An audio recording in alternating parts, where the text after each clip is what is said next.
రైతులందరికీ నమస్కారం. మనం already previous DSC papers explanation చేసుకుంటున్నాం కదా. అందులో భాగంగా మనము జనవరి 18వ తారీఖు 2019న మనకి ఎస్జిటికి సంబంధించిన పేపర్లో షిఫ్ట్ 1 ఆల్రెడీ మనం చెప్పుకున్నాము. ఈ రోజు ఆఫ్టర్నూన్ సెషన్ షిఫ్ట్ 2లో మ్యాథ్స్ కంటెంట్ కి సంబంధించి ఎటువంటి క్వశ్చన్స్ ఇచ్చాడు, వాటి ఎక్స్ప్లెనేషన్స్ ఏ విధంగా చేయాలో ఈ వీడియోలో చూద్దాం. మనకి డిఎస్సిలో 111 నుండి 130 వరకు టోటల్గా 20 క్వశ్చన్స్ అనేవి ఉంటాయి. మనకు ఫస్ట్ది 111. ఒక రబ్బర్ బంతిని కొంత ఎత్తు నుండి నేల మీదకు విడిచినా అది ప్రతిసారి ముందర ఎగిరిన ఎత్తులో 90% మాత్రమే పైకి ఎగురును. అది ఒక 125 మీటర్ల ఎత్తైన భవంతి పై నుండి క్రిందకు వేయబడిన నేల మీద 2 సార్లు పడి పైకి ఎగిరినా ఎంత ఎత్తు వరకు ఎగురును అని అంటున్నాడు. మనకి ఆప్షన్స్ ఏమో ఈ విధంగా ఇచ్చాడు. ఫస్ట్ ఒక బంతి ఉంది, ఆ బంతిని మనం నేలకేసి కొడితే అది పైకి లేచేటప్పుడు మనకి 90% మాత్రమే పైకి లేస్తుంది అంటున్నాడు. అంటే ప్రతిసారి కూడా ఒక 10% అనేది తగ్గిపోద్ది. ఆ విధంగా చూసుకుంటే మనకి ఎన్నిసార్లు అడుగుతున్నాడు, 2 సార్లు పైకి లేచిన అంటే కింద పడి పైకి 2 సార్లు లేచిన 2 సార్లు మనకి 90% మాత్రమే ఎగురుతుంది. మనకి యాక్చువల్ గా ఆ భవంతి హైట్ నుంచి వదిలితే 125 మీటర్స్ కదా, అది 125 మీటర్స్ ఆ బిల్డింగ్ హైట్. అక్కడి నుంచి మనం వదిలితే ఇందులో ఫస్ట్ అటెంప్ట్ ఎంత పైకి లేస్తుందని అంటున్నాడంటే 90% లెగుస్తుందని అంటున్నాడు. అంటే దాని అర్థం ఏంటి, 10% అనేది తగ్గిపోతుంది. కాబట్టి ఇందులో 10% ఫస్ట్ మనం తీసేద్దాం. ఇందులో 10% అంటే ఏంటి, మనకి 10% అంటే ఒక స్థానం ఇటువైపు రావాలి, అంటే 12.5 అవుతుంది. అంటే 125 టోటల్ బిల్డింగ్ హైట్ లో నుంచి ఫస్ట్ ఒక 10% తీసిస్తే అంటే ఎంత, 12.5 కదా. ఇక్కడ ఏమీ లేదంటే 0.0 పెట్టుకోవచ్చు. అప్పుడు ఆ విధంగా చూస్తే ఎంత అవుతుంది, మైనస్ చేస్తే 5 అంటే 10 లో నుంచి 5 తీస్తే 5, ఇక్కడ 4 ఉంటుంది, 4 నుంచి 2 తీస్తే 2, నెక్స్ట్ 2 లో నుంచి 1 తీస్తే 1, నెక్స్ట్ 1 పాయింట్. అంటే మనకి ఫస్ట్ అటెంప్ట్ 125 మీటర్స్ బిల్డింగ్ పై నుంచి మనం నేలపైకి ఒక బంతిని విడిస్తే అది పైకి లేచేటప్పుడు మళ్ళీ 125 మీటర్స్ హైట్ లెగదు కదా. ఎంత లేస్తుంది అంటున్నాడు, 90% లేస్తుంది అంటున్నాడు.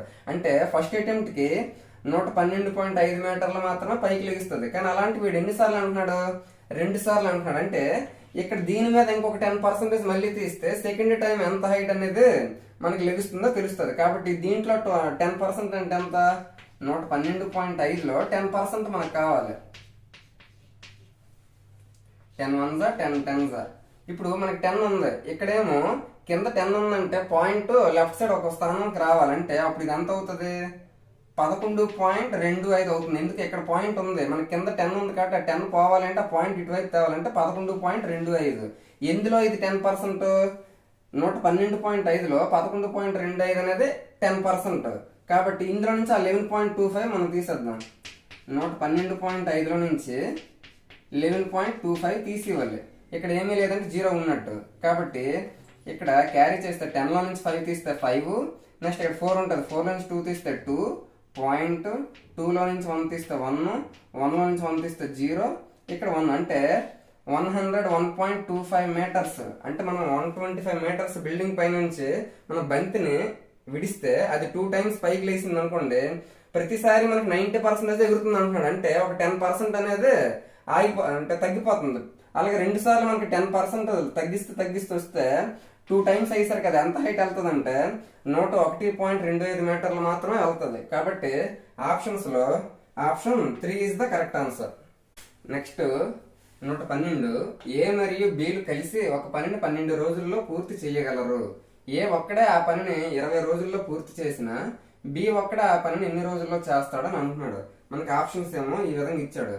ఫస్ట్ ఏమంటున్నాడు, ఏ బి ఇద్దరు కలిసి ఎన్ని రోజుల్లో చేస్తారంటున్నారు, 12 days చేస్తారట. అదే ఏ ఒక్కడైతే ఎన్ని రోజులు చేస్తారంటున్నాడు, 20 days లో అదే పనిని కంప్లీట్ చేయగలడు అంటున్నారు. మరి బి మనకి ఎంత అని అడుగుతున్నాం, అంటే బి ఒక్కడే ఆ పనిని ఎన్ని రోజుల్లో చేస్తాడు.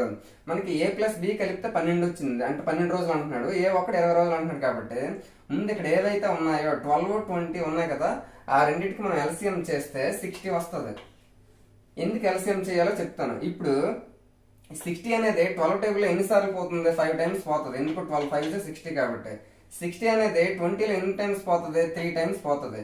ఇప్పుడు మన వర్క్ ఏదైతే ఎల్సిఎం వచ్చిందో అది మనకి టోటల్ వర్క్ అని అనుకోండి. టోటల్ వర్క్ అంటే 60 భాగాల వర్క్ ని మనకి ఏ ప్లస్ బి ఇద్దరు కలిసి ఒక రోజులో 5 భాగాలు పని చేస్తారు. కాబట్టి 12 రోజుల్లో 60 భాగాలు కంప్లీట్ చేసేస్తారు.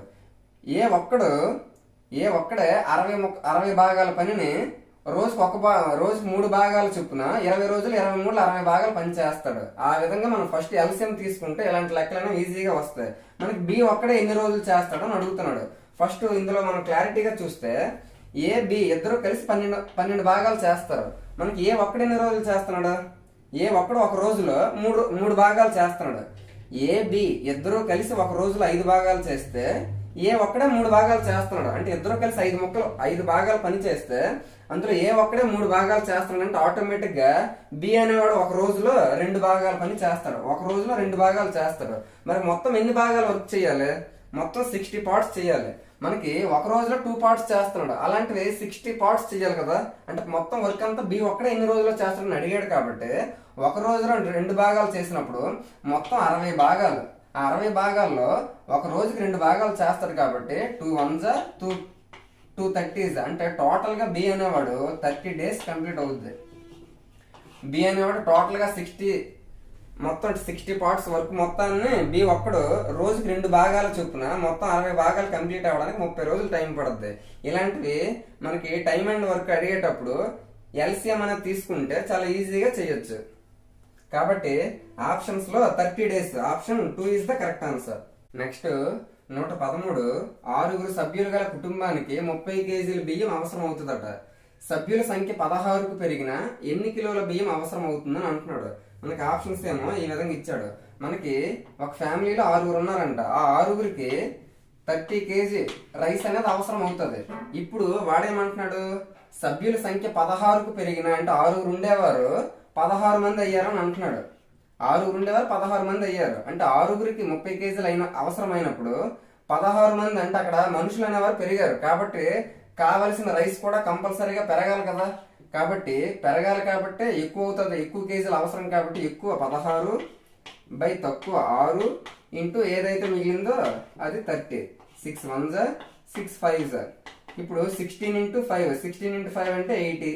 అంటే టోటల్ గా 16 మెంబర్స్ కి 80 kg రైస్ అనేది అవసరం అవుతుంది. కాబట్టి option 1 is the correct answer. Next 114 Radhika పాత వస్తువులు కొని అమ్మే వ్యాపారం చేయును. ఆమె ఒక పాత రిఫ్రిజిరేటర్ ను 8,000 రూపాయలకు కొని 500 రూపాయల రవాణాకు 500 రూపాయల మరమ్మతుకు ఖర్చు చేశాను. దానిని ఆమె 9,900 రూపాయలకు అమ్మినా లాభమా నష్టమా ఎంత శాతం అని అంటున్నాడు. మనకి ఆప్షన్స్ ఏమో ఈ విధంగా ఇచ్చాడు. ఫస్ట్ ఆవిడ ఏం చేస్తుంది? పాత వస్తువులు కొని వాటికి ఏమైనా మరమ్మతులు కట్టాలంటూ ఉండి మళ్ళీ కొత్తగా వేరే వాళ్ళకి అమ్మేస్తుంది. అలాంటి వ్యాపారం చేస్తుంది. కాబట్టి ఫస్ట్ ఒక రిఫ్రిజిరేటర్ ను ఎంత కొన్నది? 8,000 కొన్నది. ఆ 8,000 మీద అసలు ఏమీ ఖర్చు పెట్టలేదంటే ఖర్చు పెట్టింది. ఇంకేం ఖర్చు పెట్టింది? ట్రాన్స్పోర్ట్ కి 500 ఖర్చు పెట్టింది. అంటే ఈమె ఖర్చు పెట్టేవన్నీ ముందు లెక్క పెట్టుకోవాలి. అలాగే మరమ్మత్తు దానికి రిపేర్ వర్క్ కూడా ఇంకొక 500 ఖర్చు పెట్టింది. ఆ విధంగా టోటల్ గా ఎంత ఖర్చు పెట్టింది? 9,000 రూపీస్ అయ్యింది. 8,000 500 1000 అవుతుంది. టోటల్ గా 9,000 రూపీస్ అవుతుంది. అయితే ఆమె పెట్టుబడి పెట్టిన మొత్తం 9,000. అయితే ఆవిడేం చేసింది? దానిని ఆమె 9,900 రూపాయలకి అమ్మినా అంటే ఆవిడ అమ్మిందేమో మొత్తం కొన్నిదేమో 9,000 రూపాయలు అవుతుంది. ఎందుకు? ఆ ఖర్చులు అవి కూడా ఆమె డబ్బులే కాబట్టి మొత్తం 9,000 అవుతుంది. ఇప్పుడు ఆవిడ ఎంతకు అమ్మింది? అమ్మిన వేళ ఎంతకు అమ్మింది? 9,900కి అమ్మింది. ఇప్పుడు ఏమొస్తుంది? లాభమా నష్టమా ఎంత శాతం అని అంటున్నాడు. మనకి కొన్నిదేమో 9,000 రూపాయలు కొన్నది, అమ్మిందేమో 9,900కి అమ్మింది. కొన్న వాళ్ళ కంటే అమ్మిన వాళ్ళ ఎక్కువే ఉంది. కాబట్టి ఖచ్చితంగా ఆవిడకి లాభమే వస్తుంది. మరి లాభ శాతానికి ఫార్ములా ఏంటి? లాభం ఎంత? 9,000 ఇది 9,900 అమ్మింది. మరి కొన్ని దానికంటే అమ్మింది ఎక్కువ కాబట్టి 900 ఎక్స్ట్రాగా లాభం వస్తుంది. లాభం బై కొన్న వేల ఎంత? 9,000 ఇంటూ 100 లాభ శాతం. కాబట్టి ఇక్కడ 3 zeros, ఇక్కడ 2 zeros, ఇక్కడ 1 0 టోటల్ గా పోతాయి. ఇక్కడ 90 ఉంది, ఇక్కడ 9 ఉంది. 90/9 అంటే 9 1s 9 10s. అంటే టోటల్ గా ఆమెకు ఎంత పర్సెంట్ లాభం వస్తుంది అంటే 10% అనేది ప్రాఫిట్ వస్తుంది. ఆప్షన్స్ లో option 4 is the correct answer. మనము ఇక్కడ చూసుకుంటే లాభం బై కొన్నవేళ అన్నాం కదా. లాభం బై కొన్నవేళ ఎంత అంటే ఆమె 8,000 రూపాయలు కొన్నదని చెప్పేసి మనం ఏం చేస్తాం? ఇక్కడ 8,000 రాస్తాము. కానీ ఆ ఖర్చులకు సంబంధించి కూడా ఆవిడే ఖర్చు పెట్టుకుంది కాబట్టి మనం టోటల్ గా 9,000 అయింది కాబట్టి మనం కొన్న వేల కింద 9,000 తీసుకోవాలి కానీ 8,000 అనేది తీసుకోకూడదు. కాబట్టి ఆన్సర్ మనకి లాభం 10% వస్తుంది. నెక్స్ట్ 115, ఒక గది కొలతలు వరుసగా పొడవు 18 మీటర్లు, వెడల్పు 24 మీటర్లు, ఎత్తు 30 మీటర్లు అయితే గది కొలతలన్నింటినీ ఖచ్చితంగా కొలవగలిగే సాధనం యొక్క గరిష్ట పొడవు ఎంత అని అంటున్నాడు. మీటర్లలో కావాలి. మనకి ఆప్షన్స్ ఏమి విధంగా ఇచ్చాడు. మనకి ఒక గది పొడవు 18 అంటున్నాడు, వెడల్పు 24 మీటర్స్ అంటున్నాడు, హైట్ ఎత్తేమో 30 మీటర్స్ అంటున్నాడు. ఈ మూడింటిని కూడా ఎగ్జాక్ట్ గా కొలవగలిగే, మనకి మీటర్ అనేది కొలతలు కొలుస్తాం కదా, దానికి సంబంధించి ఎగ్జాక్ట్ గా ఈ మూడింటిని కొంచెం ఎక్కువ కొంచెం తక్కువ ఆ విధంగా మిగలకుండా, ఇప్పుడు సపోజ్ నేను 5 మీటర్ టేప్ అనేది తీసుకున్నాను అనుకోండి. 5 మీటర్ టేప్ కరెక్ట్ గా తీస్తే 30 మీటర్స్ అనేది 6 టైమ్స్ మనము కొలిస్తే 30 మీటర్స్ అనేది ఎగ్జాక్ట్ గా కంప్లీట్ అయిపోద్ది. కానీ 24 వచ్చేసరికి 18కి వచ్చేసరికి మనకి 5 మీటర్స్ తో 24ని ఎగ్జాక్ట్ గా మనం కొలవలేము. అలాగే 18 మీటర్స్ కూడా ఎగ్జాక్ట్ గా కొలవలేము. ఆ విధంగా మనకి గరిష్ట పొడవు అంటే ఈ మూడింటిని కూడా ఎగ్జాక్ట్ గా కొలవగలిగే గరిష్ట పొడవైనది ఏది అని అడిగితే మన ఆప్షన్స్ ప్రకారంగా కూడా వెళ్ళొచ్చు. లేదనంటే దీనికి గరిష్ట పొడవు అని అడిగాడంటే హెచ్సిఎఫ్ కట్టాలి, అంటే గసాబా కట్టాలి. మనం గసాబా కట్టేటప్పుడు ఏవైతే నెంబర్స్ ఇచ్చాడో ఆ అన్ని నెంబర్స్ కూడా ఒకే టేబుల్ తో తెగాలి. మనకి ఎల్సిఎం లాగా మినిమం 2 తెగితే చాలు, ఆ విధంగా కంటిన్యూ అయిపోవటానికి అవ్వదు. మనకి ఇచ్చిన నెంబర్స్ అన్ని కూడా తెగాలి. ఈ అన్ని నెంబర్లు దేంతో తెగుతాం మనకి? సపోజ్ ముందు స్టార్టింగ్ 2తో చూస్తే 2 9s, 2 12s, 2 15s. ఇప్పుడు ఇవి 3తో ఎగ్జాక్ట్ గా డివైడ్ అవుతాయి. 3 తెగాలి. ఏవైనా సరే మొత్తం ఇచ్చేదాంతో మొత్తం అన్ని తెగాలి. 3 3s, 3 4s, 3 5s. ఇప్పుడు మనకి 3 4 5 అవేవి కూడా ఇందులోనూ మనకి డివైడ్ అవ్వవు కాబట్టి వీటిని వదిలేసి ఇక్కడ ఏదైతే ఉందో అదే మనకి హెచ్సిఎఫ్ అవుతుంది. 2 3s 6 అంటే 6 మీటర్, అంటే మనకి 6 మీటర్ల కొలత కలిగిన ఒక టేప్ ను మనం తీసుకుంటే ఎగ్జాక్ట్ గా 30 మీటర్స్ ఉన్న హైట్ ని మనం ఎగ్జాక్ట్ గా కొలవచ్చు. 20 మీటర్స్ ఉన్న వెడల్పును కూడా మనం 6 మీటర్ టేప్ తో 4 టైమ్స్ కొలిస్తే 24 అయిపోద్ది. అలాగే 18 మీటర్స్ పొడవు కలిగిన పొడవుని మనం 6 మీటర్ టేప్ తో 3 టైమ్స్ కొలిస్తే 6 3s 18, 6 4s 24, 6 5s 30. ఆ విధంగా మన ఆప్షన్స్ చూసుకున్నా సరిపోద్ది. కొంతమంది వీటికి ఏం చేస్తారంటే కసాగు ఎల్సిఎం కట్టిస్తే దీనికి ఎంత వస్తుంది, సపోజ్ ఏదో మనకి రావచ్చు. ఆ విధంగా చూసుకుంటే ఎల్సిఎం అనేది ఖచ్చితంగా కట్టకూడదు. ఇలాంటప్పుడు గరిష్ట పొడవు అని అడిగాడు అంటే మనం కంపల్సరీగా కట్టాల్సింది హెచ్సిఎఫ్. కాబట్టి హెచ్సిఎఫ్ ఎంత వచ్చింది? 6 మీటర్స్ వచ్చింది. Option 4 is the correct answer. Next 116, 9 1 8 7 6 star 2. ఇదంతా ఒక నెంబరు అను సంఖ్య 8చే నిశ్శేషంగా భాగింపబడుచున్న ఎడల ఆ స్టార్ స్థానంలో అమర్చగలిగే కనిష్ట అంకె ఏది అని అంటున్నాడు. మనకి ఆప్షన్స్ ఏమి విధంగా ఇచ్చాడు. మనకి ఇలాంటి క్వశ్చన్స్ అన్ని కూడా బాజనీత సూత్రాల్లో డివిజిబిలిటీ రూల్స్ ఉంటాయి కదా, దాని ప్రకారంగా చేయాలి. ఇక్కడ ఇచ్చే నెంబరు వాడేమంటున్నాడు, 8చే నిశ్శేషంగా భాగించబడుతుంది అని అన్నాడు. అలా అన్నాడు అంటే మనకి 8 యొక్క బాజనీత సూత్రం అంటే అక్కడ ఎంత పెద్ద నెంబర్ ఉన్నా కూడా ఆ నెంబర్ 8తో డివైడ్ అవుతుందో లేదా అని చెప్పాలంటే లాస్ట్ 3 డిజిట్స్ ఏవైతే ఉంటాయో ఆ 3 డిజిట్స్ కూడా 8తో డివైడ్ అయితే ఎగ్జాక్ట్ గా ఆ టోటల్ నెంబర్ కూడా 8తో డివైడ్ అవుతుందని అర్థం. మరి ఇక్కడ ఇచ్చిన నెంబర్ లో లాస్ట్ 3 డిజిట్స్ ఏంటి ఉన్నాయి చూడండి. 6 ఉంది, అలాగే స్టార్ ఉంది, అలాగే 2 ఉంది.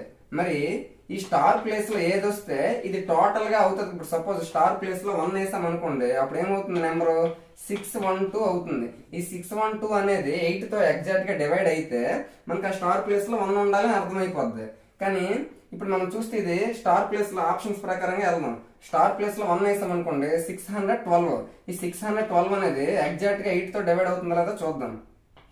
8 7 56, 61 లో 56 పోతే 5 ఉంటది.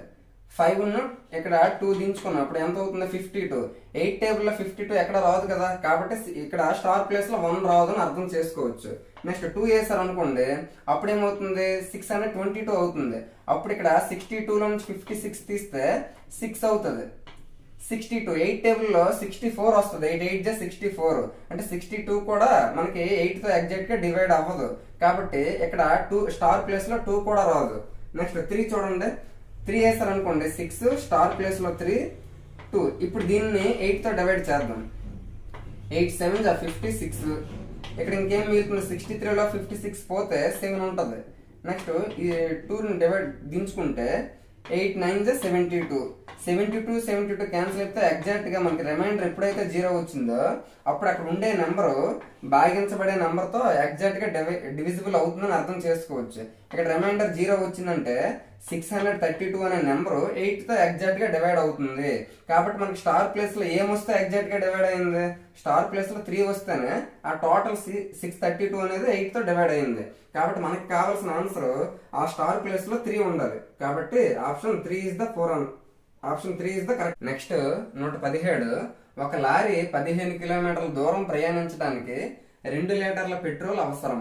అదే 10 × 1/4 లీటర్ల పెట్రోల్ తో ఎంత దూరం ప్రయాణించగలదు అని అంటున్నాడు. మనకి ఆప్షన్స్ ఏమో ఈ విధంగా ఇచ్చాడు. మనకి 15 కిలోమీటర్లు ప్రయాణించాలి అంటే లారీ 2 లీటర్ల పెట్రోల్ అవసరం. అంటే 2 లీటర్ల పెట్రోల్ తో ఆ లారీ ఏమో 15 కిలోమీటర్ల దూరం ప్రయాణిస్తుందని అంటున్నాడు. అయితే మనకి ఇక్కడేమన్నాడు, 10 and 1/4 లీటర్స్ తో ఎంత దూరం ప్రయాణిస్తుంది.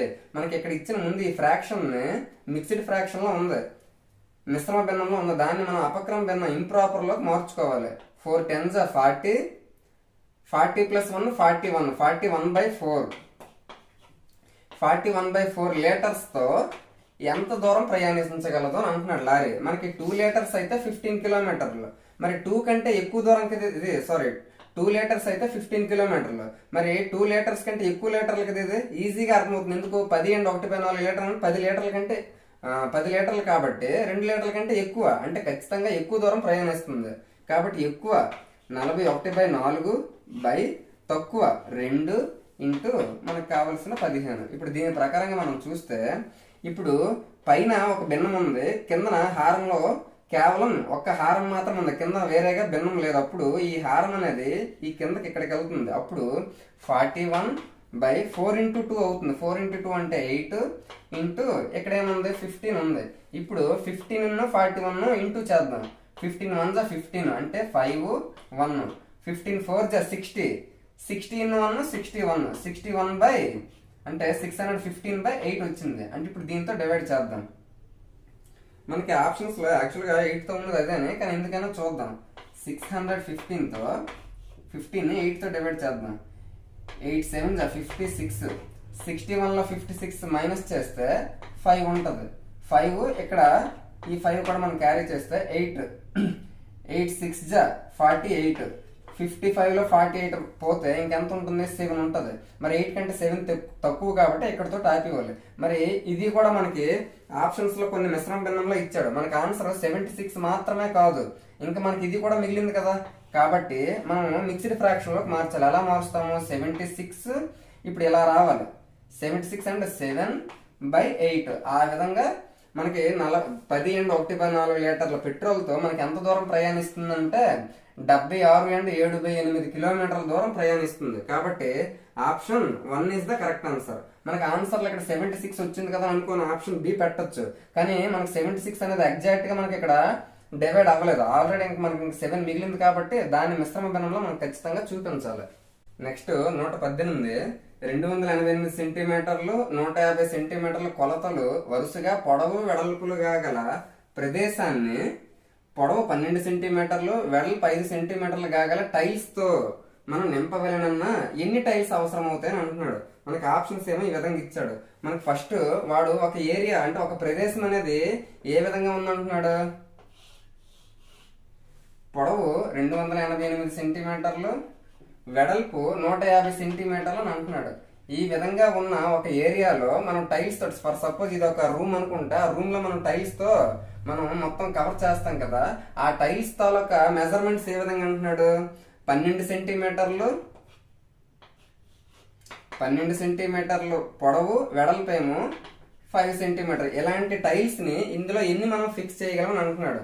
అంటే ఈ విధంగా మనం టైల్స్ పెడతాం కదా, ఇలాంటివి అయితే మనకి ఎన్ని టైల్స్ ఈ ఏరియాలో సరిపోతాయని అంటున్నాడు. అంటే మనం అప్పుడు ఏం చేయాలి, మొత్తం ఈ ఏరియా తాలూకు వైశాల్యాన్ని మనం ఒక్కొక్క ఏదైతే టైల్స్ ఉన్నాయో దాని తాలూకు వైశాల్యంతో భాగిస్తే లోపల మనకి ఎన్ని ఫిక్స్ అవుతాయి అనేది ఈజీగా అర్థమవుతుంది. మనకి టోటల్ గా ఈ దీర్ఘచతురస్రం తాలూకా ఈ ఏరియా తాలూకా వైశాల్యం అంటే ఏంటి, ఇది దీర్ఘచతురస్రాకారం ఉంది కాబట్టి పొడవు ఇంటూ వెడల్పు, లెంత్ ఇంటూ బ్రెత్ కాబట్టి 288 × 150. ఇది మనకి టోటల్ గా ఉండే ఏరియా తాలూకా, ఇది టోటల్ గా ఉండే ఈ ప్లేస్ తాలూకా ఏరియా. దాన్ని మనం ఒక్కొక్క టైల్స్ ఎంత అయితే ఉందో దాంతో డివైడ్ చేయాలి. ఒక్కొక్క టైల్ తాలూకా మెజర్మెంట్స్ ఏ విధంగా ఉన్నాయి, 12 into 5 కదా దీని తాలూకా వైశాల్యము, 12 into 5. దీంతో మనం డివైడ్ చేస్తే మనకి టోటల్ గా ఎన్ని టైల్స్ అవసరం అవుతాయో తెలుస్తుంది.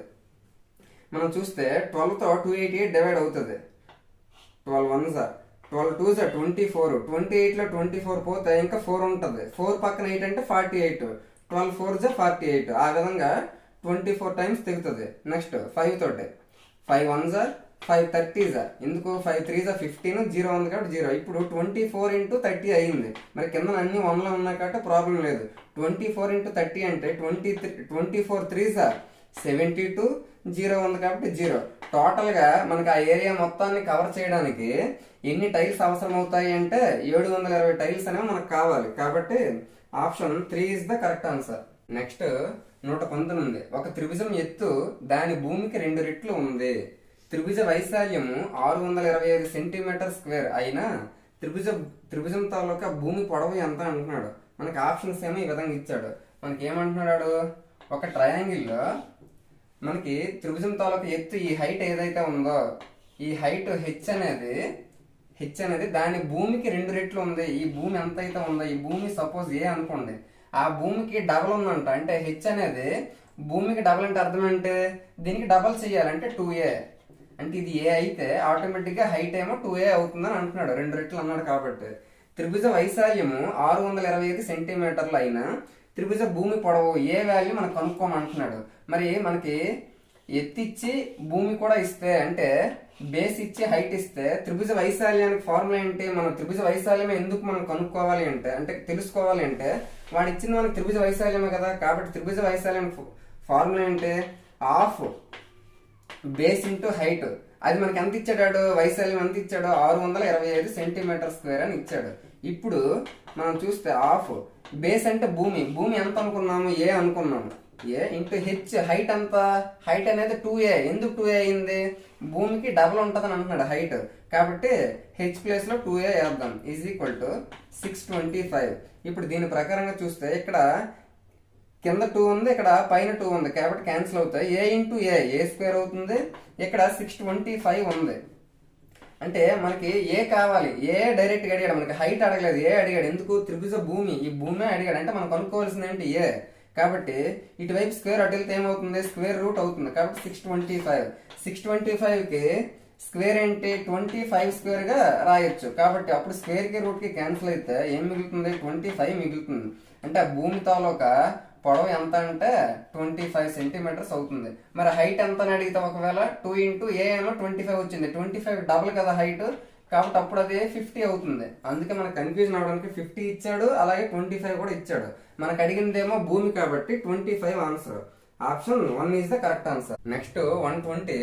ఒక రోడ్డు రోలర్ 4400 మీటర్ల దూరంను చదును చేయటానికి 200 చుట్లు తిరుగును. అయినా రోలర్ వ్యాసార్థం ఎంత అని అంటున్నాడు. మనకి ఆప్షన్స్ ఏమో ఈ విధంగా ఇచ్చాడు. ఒక రోడ్డు రోలర్ అనేది తిరుగుతూ ఎంత దూరాన్ని చదును చేసిందంటే 4400 మీటర్లు. ఇంత దూరాన్ని అది ఒక లెవెల్ చేసింది.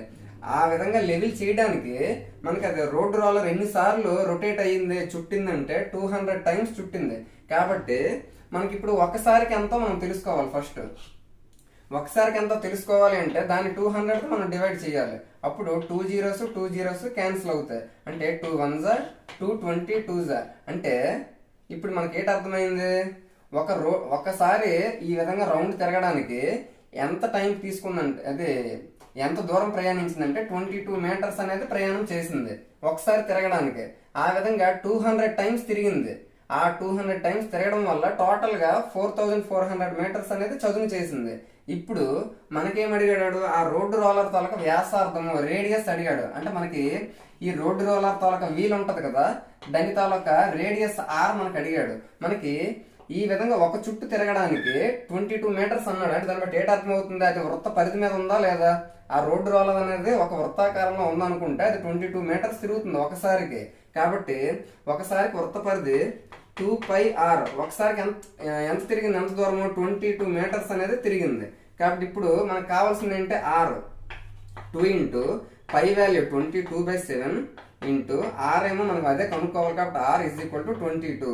ఇటువైపు 22 ఇటువైపు 22 క్యాన్సిల్. ఇప్పుడు ఆర్ ఈజ్ ఈక్వల్ టు ఇక్కడ 7 ఏమో కింద ఉంది అంటే హారంలో ఉంది, అటువైపు వెళ్తే పైకి వెళ్తుంది కాబట్టి 7 బై ఇక్కడ 2 ఏమో ఇంటూ చేస్తుంది, ఇటు వస్తే డివైడ్ చేస్తుంది కాబట్టి 7/2. 7/2 అంటే 7 లో హాఫ్ అనమాట. కాబట్టి ఆర్ వాల్యూ 3.5 అవుతుంది.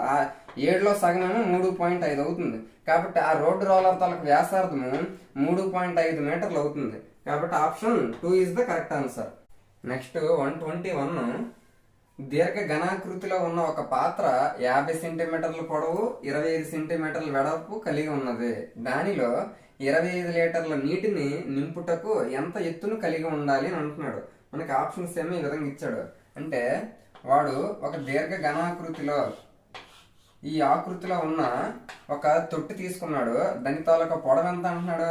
50 సెంటీమీటర్ ఏమో లెంత్, వెడల్పు మనకి ఈ బ్రెడ్త్ ఎంత అంటున్నాడు? 25 సెంటీమీటర్ అంటున్నాడు. అయితే ఈ హైట్ ఎంత హైట్ ఉంటే మనకు అందులో 25 లీటర్ల నీరు అనేది మనకు పడుతుంది అని అంటున్నాడు. అంటే మనకు కనుక్కోవాల్సిందేమో హెచ్ కనుక్కోవాలి.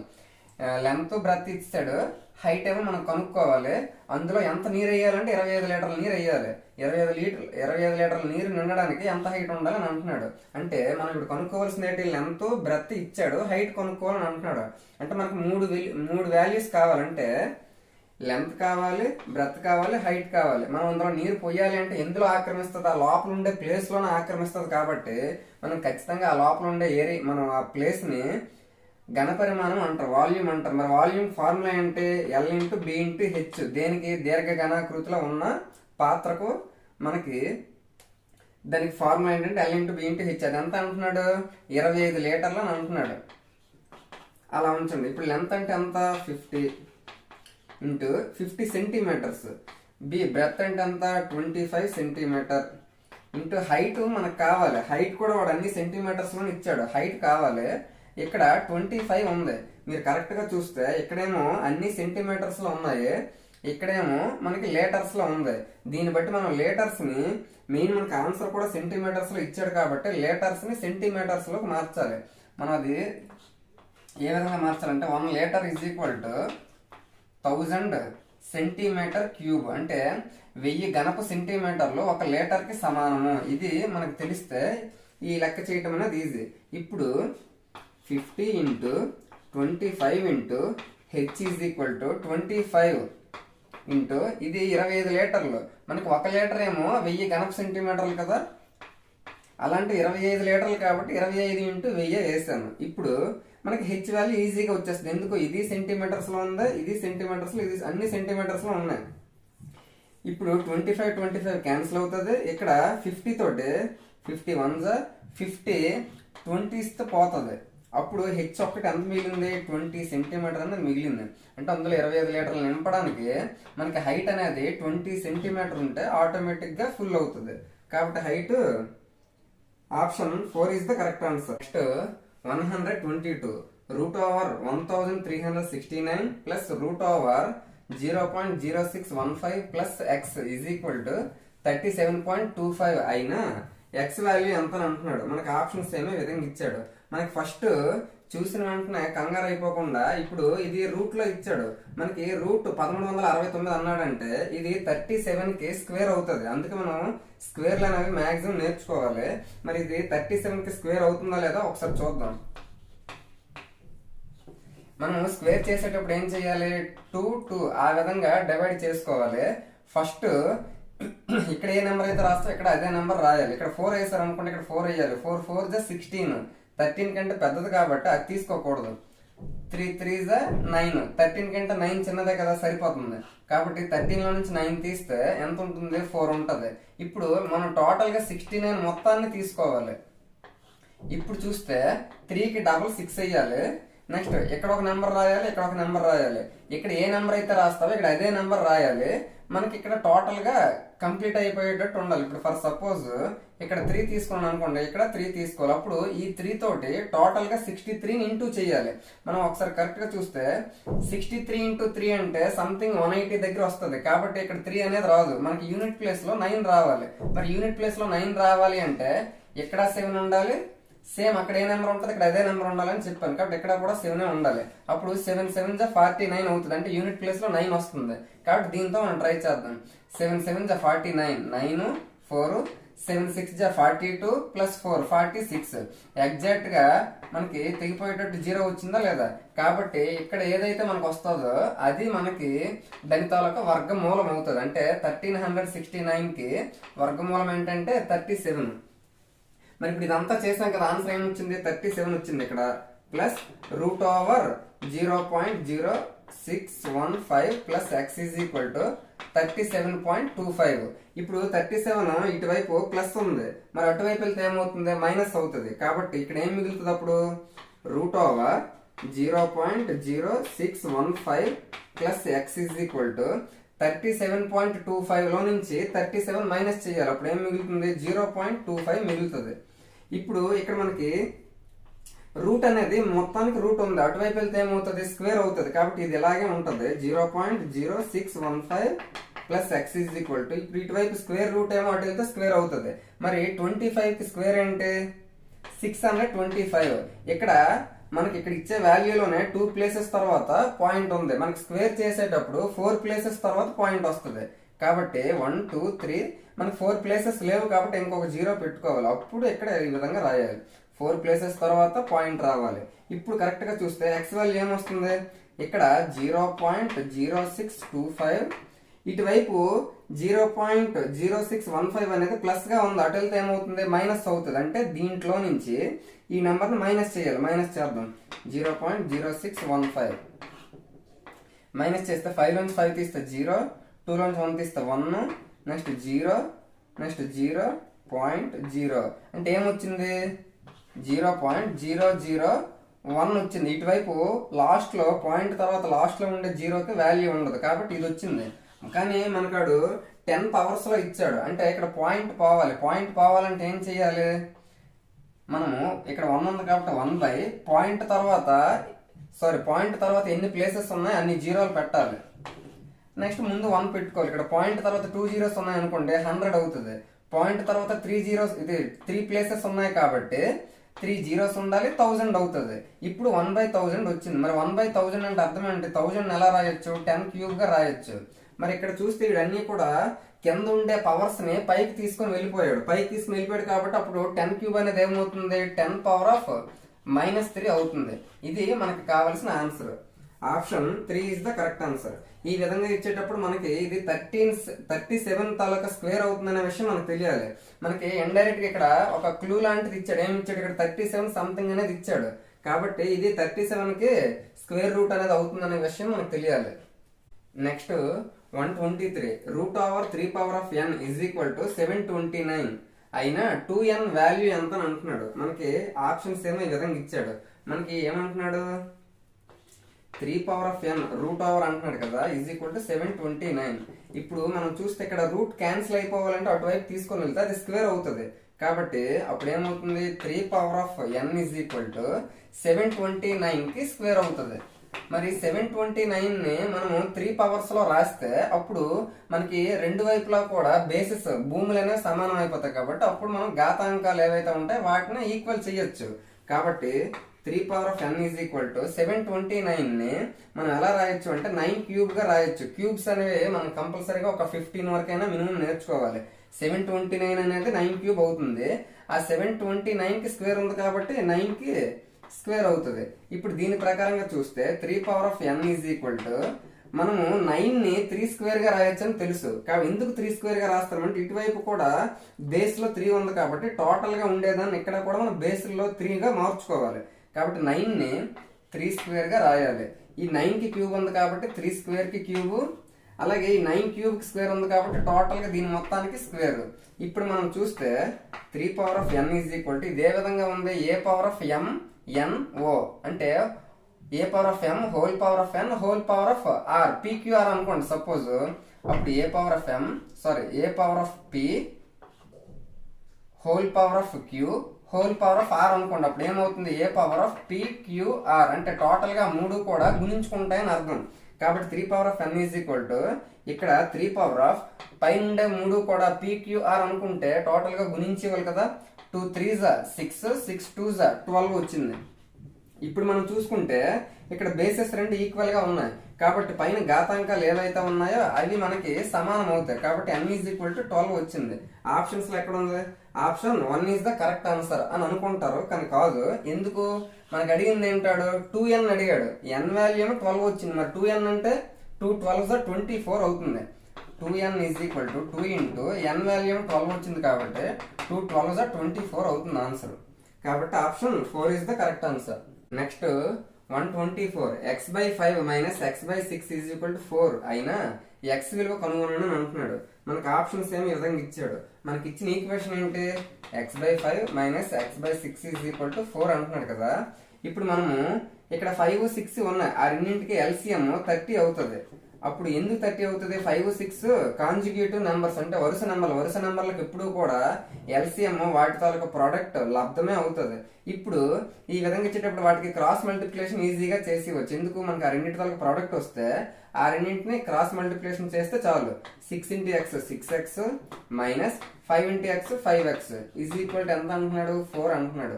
ఇప్పుడు దీని ప్రకారంగా చూస్తే 6x లో నుంచి 5x తీసిస్తే x ఉంటుంది. x ఈజ్ ఈక్వల్ టు ఇక్కడ 4 ఉంది, ఇక్కడ బై 30 అటువైపు వెళ్తే ఏమవుతుంది? ఇంటూ 30 అవుతుంది. మరి x వాల్యూ ఏమొచ్చింది? 4 × 30 అంటే 120 అవుతుంది. ఆప్షన్స్ లో ఎక్కడ ఉంది? Option 3 is the correct answer. Next 125 4 of a plus B whole square minus 9 of a minus B whole square దాని తాలూకా ఫ్యాక్టర్స్ కొనుక్కోమంటున్నాడు. మనకి ఆప్షన్స్ ఏమి ఈ విధంగా ఇచ్చాడు. మనం కరెక్ట్ గా చూస్తే a square minus B square ఫార్ములాలో ఉంది. కాకపోతే ఇక్కడ 4 ఉంది, ఇక్కడ 9 ఉంది. మనం 4 ని స్క్వేర్ గా రాయొచ్చు, 9 ని కూడా స్క్వేర్ గా మార్చొచ్చు. కాబట్టి ఇప్పుడు మనం చూస్తే 4 ని 2 స్క్వేర్ గా రాయొచ్చు. అప్పుడు 2 కి స్క్వేర్ ఉంటుంది, a ప్లస్ బి కి కూడా స్క్వేర్ ఉంది. అప్పుడు 2 ఇంటూ a ప్లస్ బి అవుతుందా లేదా? టోటల్ గా ఏం చేయొచ్చు? స్క్వేర్ చేయొచ్చు. అంటే 2 కి స్క్వేర్ అయితే 4 అవుతుంది, a ప్లస్ బి కి కూడా స్క్వేర్ అయితే a plus B whole square అవుతుంది. ఆ విధంగా రాసుకున్నాను, అంటే a స్క్వేర్ లా మార్చుకున్నాను. Next 3 into a minus B, ఇదంతా దీనికి హోల్ స్క్వేర్. అంటే 3 కి స్క్వేర్ చేస్తే 9, a మైనస్ బి కి స్క్వేర్ చేస్తే a minus B whole square. ఇప్పుడు మనం కరెక్ట్ గా చూస్తే దీని మొత్తాన్ని a అనుకోని దీని మొత్తాన్ని b అనుకుంటే a square minus B square లో ఉందా లేదా? కాబట్టి a ప్లస్ బి దాని ఫార్ములా ఏంటి? a square minus B square is equal to a plus B into a minus B. ఇది ఫార్ములా కదా. ఫస్ట్ a ప్లస్ బి చేద్దాం. a ప్లస్ బి అంటే ఏంటి? 2 ఇంటూ a ప్లస్ బి, ఇది plus B అంటే ఏంటి? ఇదంతా కదా 3 ఇంటూ a మైనస్ బి. ఇది a plus B into a plus B చేసాం. నెక్స్ట్ ఇప్పుడు a మైనస్ బి చేద్దాం. a అంటే ఏంటి? 2 into a plus B minus B అంటే ఏంటి? 3 ఇంటూ a మైనస్ బి. ఇప్పుడు దీని మొత్తాన్ని ఈజీగా గుణించడం. 2 into a 2a plus 2b plus 3 into a 3a minus 3 into b 3b. Next 2 into a 2a plus 2 into b 2b minus 3 into a 3a minus of minus plus అవుతుంది. 3 into b 3b. ఇక్కడ 2a ఉంది, ఇక్కడ 3a ఉంది. Total ఏమవుతుంది? 5a అవుతుంది. ఇక్కడ plus 2b ఉంది, ఇక్కడ మైనస్ 3b ఉంది. ఆ విధంగా ప్లస్ మైనస్ ఉంటే కంపల్సరీగా మైనస్ చెయ్యాలి. కాబట్టి 3 లో నుంచి 2 తీస్తే 1b మిగులుతుంది. మరి దేనికి ఇక్కడ ప్లస్ వస్తుందా మైనస్ వస్తుందా అంటే ఆ రెండింటిలో పెద్దది ఏది? 3 కాబట్టి 3కి ఏ సింబల్ ఉందో అది వస్తుంది. అంటే 5a మైనస్ b అయ్యింది. నెక్స్ట్ ఇక్కడ 2a ఉంది, ఇక్కడ మైనస్ 3a ఉంది. సింబల్స్ వేరు వేరు ఉన్నాయి కాబట్టి మైనస్ చెయ్యాలి. 3 లో నుంచి 2 తీస్తే 1a ఉంటుంది. మరి పెద్దదానికి ఏ సింబల్ ఉంది? మైనస్ ఉంది కాబట్టి మైనస్ a. నెక్స్ట్ ఇక్కడ ఏముంది? 2b 3b 2b 3b plus లో ఉన్నాయి కాబట్టి ప్లస్ 5b అవుతుంది. ఈ విధంగా చూస్తే ఇప్పుడు మనం ఈ మైనస్ అనేది లేకుండా చేస్తే 5a మైనస్ b. ఇప్పుడు 5b ముందు తెస్తున్నాం అనుకోండి, 5b మైనస్ a అంటే దీన్ని రివర్స్ చేసుకున్నాను అంతే. ఇప్పుడు ఈ ఆన్సర్ ఎక్కడ ఉంది? 5a minus b 5b minus a అంటే రెండు మైనస్ లో ఉండాలి. ఇక్కడ రెండు ఇక్కడ ఒక మైనస్ ప్లస్ ప్లస్ మైనస్, ఇక్కడ చూస్తే రెండు మైనస్ లో ఉన్నాయి. 5a మైనస్ b, ఇక 5a minus b 5b minus a. కాబట్టి మనకు కావాల్సిన answer option B is the correct answer. ఈ విధంగా మనకి ఇచ్చేది a square minus B square లోకి మార్చుకుంటే సరిపోతుంది. నెక్స్ట్ 126 మొదటి 99 సహజ సంఖ్యల సగటు కనుక్కొని అంటున్నాడు. మనకి ఆప్షన్స్ ఏమో ఈ విధంగా ఇచ్చాడు. మొదటి 99 సహజ సంఖ్యలు నేచురల్ నెంబర్స్ 1 నుంచి కదా స్టార్ట్ అవుతాయి. కాబట్టి 1 2 3 ఈ విధంగా సోన్ ఎంత వరకు? 99 వరకు. 1 నుంచి 99 వరకు టోటల్ గా 99 నెంబర్స్ అవుతాయి నేచురల్ నెంబర్స్. వాటికి ఏమంటున్నాడు, అర్థమెటిక్ మీన్ కనుక్కోమంటున్నాడు. మనకి ఏవైనా ఒక సిరీస్ లో ఉండేటప్పుడు అప్పుడు మనం సగటు ఇప్పుడు ప్రతి దానికి నువ్వు డిఫరెన్స్ చూస్తే 1 ఉంటది. ఇక్కడ 1 కి 2 కి 1, 2 కి 3 కి 1, ఆ విధంగా ప్రతి దానికి డిఫరెన్స్ అనేది ఒకే లెవెల్లో ఈక్వల్ గా ఉంటే మనం సగటు కనుక్కోవడం అనేది చాలా చాలా ఈజీ. అప్పుడు ఏం చేస్తాం, ఫస్ట్ నెంబర్ ని లాస్ట్ నెంబర్ ని ప్లస్ చేసి బై 2 చేయాలి. అంటే దీని ఫార్ములా ఏంటంటే arithmetic mean is equal to A plus L by 2. ఏ అంటే ఫస్ట్ నెంబరు, ఎల్ అంటే లాస్ట్ నెంబరు, బై 2 చేయాలి. ఏ అంటే ఫస్ట్ నెంబర్ అంటే 1, లాస్ట్ నెంబర్ 99 బై 2. 99 కి 1 కలిపితే 100 బై 2. 100 లో 100 బై 2 అంటే 50 వస్తుంది. కాబట్టి అర్థమెటిక్ మీన్ ఎంత అవుతుంది, 50 అవుతుంది. Option 1 is the correct answer. ఇప్పుడు ఫర్ సపోజ్ మనం 1 నుంచి 99 వరకు అన్ని నెంబర్స్ రాసుకొని మనకి ఒకే లెవెల్లో ఉన్నాయి కాబట్టి ఆ మధ్యలో ఉండే నెంబర్ ఇప్పుడు ఫర్ సపోజ్ చూడండి 1 2 3 4 5 ఈ విధంగా ఒక వరుస నెంబర్లు తీసుకున్నాను. వీటితో ఒక సగటు అనేది మధ్యలో ఉన్న నెంబరే అవుతుంది. లేదు ఒకవేళ ఈ ఫార్ములా ప్రకారం చేసినా కూడా మధ్యలో ఉన్న 3 వస్తుంది. కావాలంటే చూడండి, first number plus last number by 2. 1 + 5 అంటే 6 బై 2. 6 బై 2 అంటే ఏంటి, 3. అంటే మనం ఒకే లెవెల్లో అంటే ఆ మధ్యలో ఉండే డిఫరెన్స్ ఏదైతే ఉందో అదంతా ఒకే లెవెల్లో ఉంటే మనకి అర్థమెటిక్ మీన్ కనిపెట్టడం అనేది చాలా easy. First number last number plus చేసి బై 2 చేస్తే ఆ మిడిల్లో వచ్చే నెంబరే మనకి అంక మధ్య ఇది సగటు అనేది అవుతుంది. కాబట్టి ఆప్షన్ 50 ఎక్కడ ఉంది, option 1 is the correct answer. Next 127. 8 రాసుల అంక మధ్యమము 42గా లెక్కించారు. కానీ అట్లు లెక్కించుటలో 67ను 27గా పొరపాటుగా తీసుకున్నారు. అయినా సరైన అంక మధ్యం కనుగొనని అంటున్నాడు. మనకు ఆప్షన్స్ ఏమి విధంగా ఇచ్చాడు. వాడు ఏమంటున్నాడు, 8 రాసులు ఏవో తీసుకున్నాడు. ఆ 8 రాసుల తాలూకా అంక మధ్యము సగటేమో 42 అంటున్నాడు. అంటే మనకి సగటు ఫార్ములా అంటే రాసుల మొత్తము బై రాసుల సంఖ్య. మనకి సగటు 42 ఇచ్చాడు. రాసుల మొత్తము, ఆ రాసుల మొత్తమే మనకు తెలియదు. రాసుల మొత్తం తెలియదు బై రాసుల సంఖ్య. ఎన్ని రాసులు, రాసుల సంఖ్య అంటే ఎన్ని రాసులు, 8. ఇప్పుడు రాసుల మొత్తం అనేది ఇది ఎందుకు కనుక్కుంటున్నాను అనేది మీకు తెలుస్తుంది. రాసుల మొత్తం అనేది కనుక్కోవాలి. అప్పుడు 8 × 42 × 8 అవుతుంది. 8 × 16, 1 8 4 32, 1 33 అంటే 336 వచ్చింది. ఇప్పుడు వీడేమంటున్నాడు, అట్లు లెక్కించటలో 67ను 27గా పొరపాటుగా రాశారు. అంటే 67 యాక్చువల్గా నువ్వు లెక్క పెట్టాలి. అంటే ఆ రాసులు 8 రాసుల్లో ఒకటి 67, కానీ నువ్వు 67 లెక్క పెట్టకుండా 67 ప్లేస్లో 27 అనేది లెక్క పెట్టావు. అంటే దాని అర్థం ఏంటి, 67 ఉండాలి. కానీ నువ్వు రాసిందేమో అంటే అందులో 8 రాసుల్లో ఉన్నదేమో 27. అంటే నువ్వు లెక్క పెట్టింది 27, కానీ అసలైంది ఎంత లెక్క పెట్టాలి, నువ్వు 67 లెక్క పెట్టాలంటే దీన్ని బట్టి ఏమర్థమైంది, 67 ఉండాలి, 27 ఉండకూడదు. అంటే ఈ నెంబర్కి 67 ఉండాలి. అది ఉంచేసి ఏది ఉండకూడదు, 27 ఉండకూడదు. కాబట్టి 27 తీసేయండి. ఇప్పుడు చూస్తే 336 ప్లస్ 67 నుంచి 27 తీస్తే 40 వస్తుంది. అంటే ఆ 40 అనేది దోషంగా వాడు తప్పు లెక్క పెట్టేశాడు. ఇప్పుడు రాసుల మొత్తం ఎంత వచ్చింది లెక్క పెడితే 376 వచ్చింది. ఇది ఎన్ని రాసులది, 8 రాసులదే కదా. ఎందుకు 8 రాసులది అంటున్నాను, 67కు బదులుగా 27 రాశాడే, కానీ 67 ఎక్స్ట్రాగా 9వ రాశారు. ఇక్కడ స్పెషల్ గా మనకు చెప్పలేదు. 67 ఉండాలి, 27 ఉండకూడదు. కాబట్టి 67ని కలిపాను, 27ని తీసాను. అప్పుడు మొత్తం మనకి ఎంత అయ్యింది, 376 అయ్యింది. ఎందుకు 376 అయ్యింది, ఇంతకు ముందు ఎందుకు 336 అయ్యింది, 40 అనేది తక్కువ లెక్క పెట్టాడు కాబట్టి 40 తక్కువ వచ్చింది ఇంతకు ముందు. ఇప్పుడు కరెక్ట్ గా 40 అందులో కలపాలి కాబట్టి 40 కలిపిస్తే 376 వచ్చింది. ఇప్పుడు ఆ 376 రాసులు మొత్తం కదా. రాసుల సంఖ్య ఎంత, 8 రాసులు ఉంటాయి కాబట్టి 8. ఇప్పుడు దానితో భాగిస్తే మనకు అసలైన సగటు ఎంతో తెలుస్తుంది. 8 4 32, 37లో 32 పోతే 5 ఉంటుంది. 5 పక్కన 6 అంటే 56, 8 7 56. కాబట్టి 47 అనేది మనకి కావలసిన నిజమైన అసలైన అంకగణిత సగటు అవుతుంది. Option 4 is the correct answer. ఒకవేళ మీరు ఇలాంటప్పుడు మీరు ఈజీగా కూడా ఎలా చేయొచ్చు అంటే, మనకి 42 అనేది ఏఎం అంక మధ్యం వచ్చింది కదా, అంటే వాడు ఇచ్చాడు కదా. ఇప్పుడు 67 ఉండాలి, 27 ఉండకూడదు. కాబట్టి ఆ డిఫరెన్స్ ఎంత, 40 అనేది తప్పు లెక్క పెట్టాడు, అంటే తక్కువ లెక్క పెట్టాడు. ఆ 40ని మనం ఇందులో యాడ్ చేసి ఇవ్వాలి. ఆ 40ని యాడ్ చేస్తే అది ఎన్ని రాసులకి యాడ్ చేసినట్టు, నువ్వు 8 రాసులకి యాడ్ చేసినట్టు. కాబట్టి 8 1ల 8 5ల ఆ 42 ముందు నుంచి ఉంది. ఇప్పుడు 5 కలపాలి. ఎందుకు, ఇక్కడ వచ్చింది కాబట్టి 42కి 5 కలిపితే 47 అవుతుంది. ఆ ఆ విధంగా ఎక్స్ట్రాగా డిఫరెన్స్ మనం కలిపినా సరిపోద్ది. లేదు ఒకవేళ కన్ఫ్యూజన్ గా ఉంది, నేను 67ని కలుపుకొని 27ని తీసేస్తానన్నా కూడా సేమ్ అదే వస్తుంది.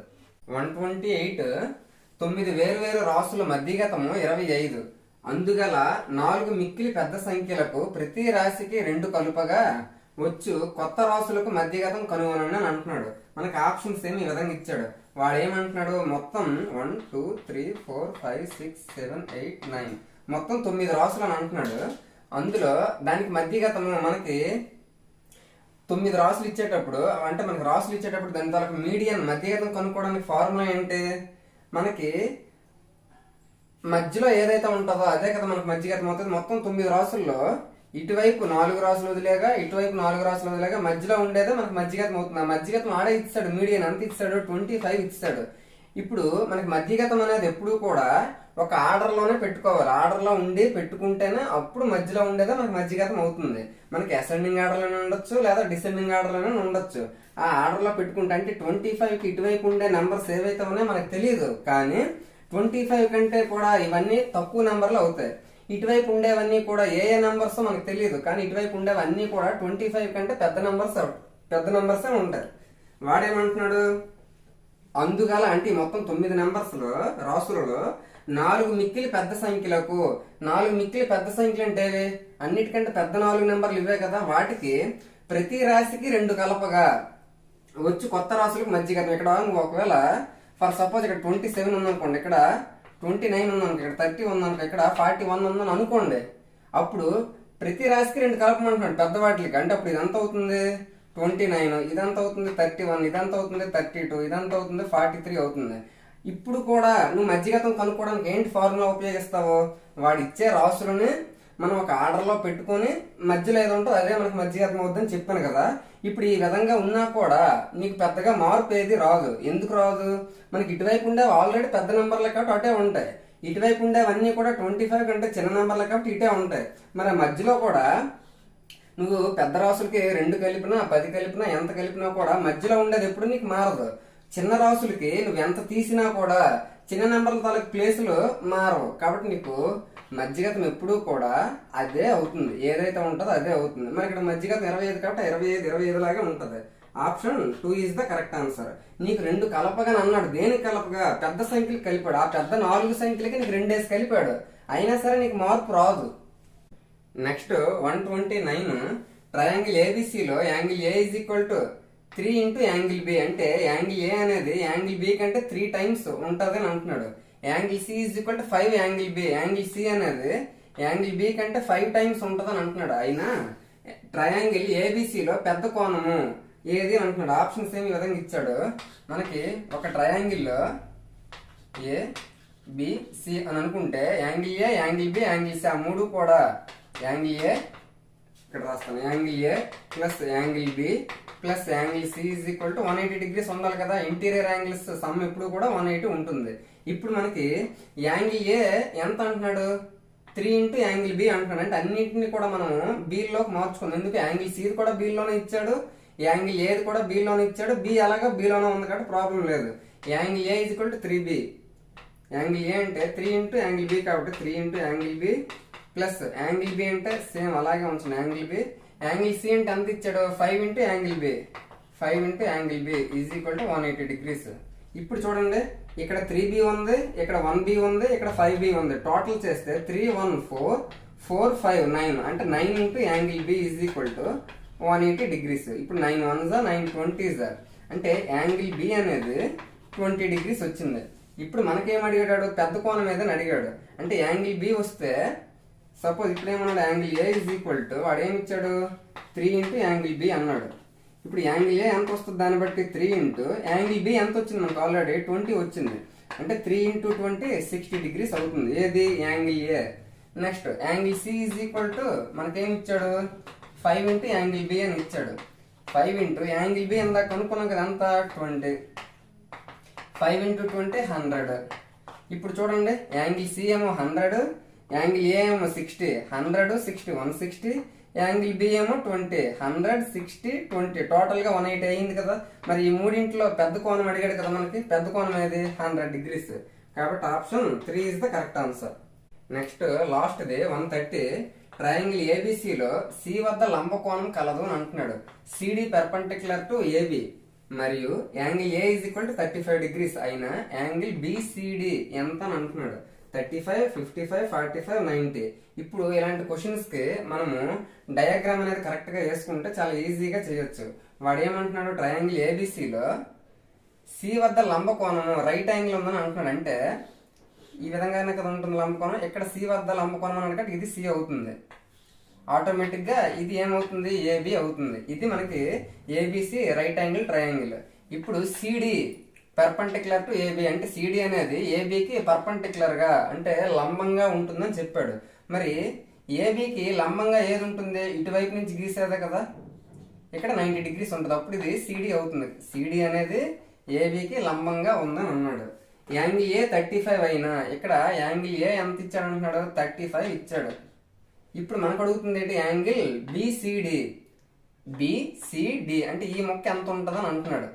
ఈ ముక్క ఎంత ఉంటుందంటే చాలా మంది ఈ టోటల్ గా 90 డిగ్రీస్ కదా, అందులో హాఫ్ ఉంది అనుకోని ఇది మనకి 45 అనుకోవచ్చు. కానీ కాదు, ఎందుకు, ఇది లంబంగానే ఉందన్నాడు కానీ కోణ సమద్వికరణ యాంగులర్ బైసెక్టర్ చేసిందని మనకు చెప్పలేదు. కాబట్టి ఇప్పుడు మనం ఏం చేయాలి, ఇక్కడ 35 ఇచ్చాడు. మనకి ముందు ఈ త్రిభుజం చూడండి, ఏసిడి మీరు ట్రయాంగిల్ చూస్తే ఇక్కడ మనకి 90 డిగ్రీస్ ఉంటుంది. ఎందుకు 90 ఉంటుంది అంటే ఇది లంబరేఖ కదా, 90 డిగ్రీస్ ఉంటుంది. మరి ఇది 90, ఇది 35 ఎంత అయింది, 125 అయింది.